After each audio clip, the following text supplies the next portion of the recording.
économie, voilà la caisse. J'ai vu la vidéo d'une dame sur TikTok qui se plaignait de la caisse. C'est interpellé mon esprit, ça allait percer ma caisse. Tous mes économies. Cette vidéo continue de faire le tour des réseaux sociaux depuis quelques semaines. Il s'agit d'une femme ayant acheté sur Internet une caisse qui lui sert de réceptacle pour épargner de l'argent. Mais après une longue période d'épargne, l'argent aurait disparu à sa grande surprise. Si cet argent n'est pas la sueur de mon front, vous allez le manger, vous allez dormir peinard dans vos maisons. Mais si j'ai souffert pour gagner cet argent, et bien cette caisse m'a été vendue. Mais je laisse mon Dieu vous croiser sur vos chemins. Comme cette dame, elles sont nombreuses ces prétendues victimes qui se plaignent sur la toile de cette affaire de caisse supposée magique ou envoûtée. Et puis c'est vrai, hein? Voilà, regardez, c'est 10 000 seulement qui est sorti dedans. Elle a mis l'argent. Ça fout là, je ne crois pas. Cette dame, que nous appellerons Nathalie, est âgée de 30 ans et fait partie de ses prétendues victimes.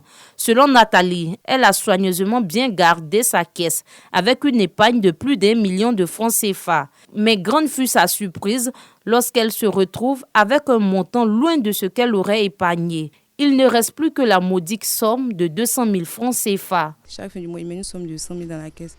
Maintenant, pendant 200 000 aussi, il y avait gratification, tout. Donc, il y a mis 200 000 ou 250 000 comme ça dans la caisse. Et souvent, même comme moi et puis mon ami, on se voit qu'il me donne l'argent, il met dans la caisse. Et même pendant mes congés, il devait voyager, il n'a pas pu voyager. Donc, l'argent qu'il m'a donné, là, j'ai mis dans la caisse. C'était une somme de 250 000 aussi. Il reconnaît avoir mis plus de 1 million dans la caisse. Maintenant, le jour où je suis venu casser la caisse, la veille même de le jour où il a cassé la caisse, il avait mis une somme de 200 000 dans la caisse. Et quand j'ai cassé la caisse, il n'y avait que les 200 000 avec une pièce de 500. Et je ne reconnais pas d'avoir mis 500 dans ma caisse, qui est pièce de 500 dans ma caisse. Et puis, comme c'est que le début, quand il respectait ce que les gens me demandaient là, il mettait les pièces de, tu vois ici, il mettait les pièces de 200, il mettait 400, 600, les pièces de 100 francs, tout ça n'était pas dans la caisse. Tout a disparu. Nathalie est convaincue que personne n'a changé ni déplacé sa caisse. Moi, je crois que cette caisse n'est pas simple.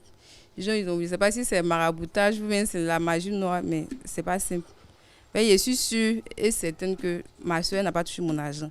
Et puis chez nous, on ne vole pas. Donc, ce n'est pas elle qui a pris mon argent. Je suis partie à la police scientifique.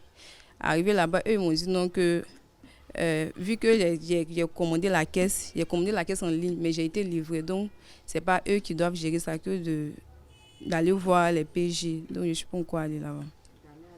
Alors, que contient réellement cette caisse? Direction donc à Abobo, chez l'une des vendeuses de la fameuse caisse. Asita est une grossiste et c'est avec elle que Nathalie a acheté son exemplaire sur les réseaux sociaux. C'est son domicile qui lui sert de lieu de stockage de sa marchandise. Pour cette dernière, les caisses sont confectionnées depuis la zone industrielle de Yopougon. Ça vient de l'usine, c'est-à-dire à la zone de Yopougon. Ce sont des longs tuyaux. À l'intérieur de chaque long tuyau, il y a des références, c'est-à-dire il y a une feuille qui est collée à l'intérieur de chaque long tuyau. Ce sont des références, c'est-à-dire la largeur, la longueur et autres. Mon fournisseur va récupérer ça à la zone et eux, ils découpent les tuyaux. Ils finissent de confectionner, nous on part acheter et on vient emballer, comme ma soeur le fait tout à l'heure là. Voilà. Et puis nous, on vend. Le challenge de devenir millionnaire en 52 semaines, comme indiqué sur les caisses, demeure juste une motivation selon la jeune grossiste.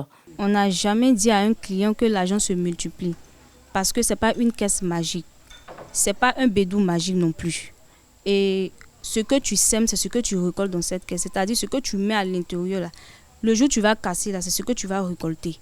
Voilà.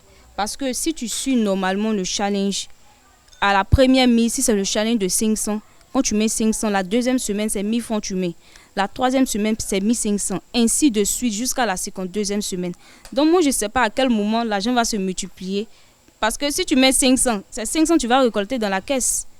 Caisse magique, envoûtée ou encore multiplicateur de billets de banque. Les avis restent partagés selon les croyances. J'ai déjà entendu parler de cette histoire des caisses sur les réseaux sociaux. Déjà, bon, moi, je ne sais pas quoi dire dessus. Je ne sais pas si c'est un phénomène qui est vrai ou c'est faux. Parce qu'on a tendance à voir, il y a certaines personnes qui se mettent sur les réseaux sociaux en train de mentir, qui ne disent pas la vérité. Donc, c'est un peu compliqué. On ne sait pas qui dit vrai, qui dit faux. C'est possible que ça soit vrai parce que déjà avec cette histoire d'Agradio, avec le match au stade, tout ce qui s'est passé, les trucs mystiques qu'il y a eu, tout ça, je pense que c'est possible qu'il y ait vraiment des féticheurs derrière tout ça. Cependant, l'on est tenté de savoir où est passé l'argent contenu dans cette caisse. Cette affaire est-elle un mythe ou une réalité ?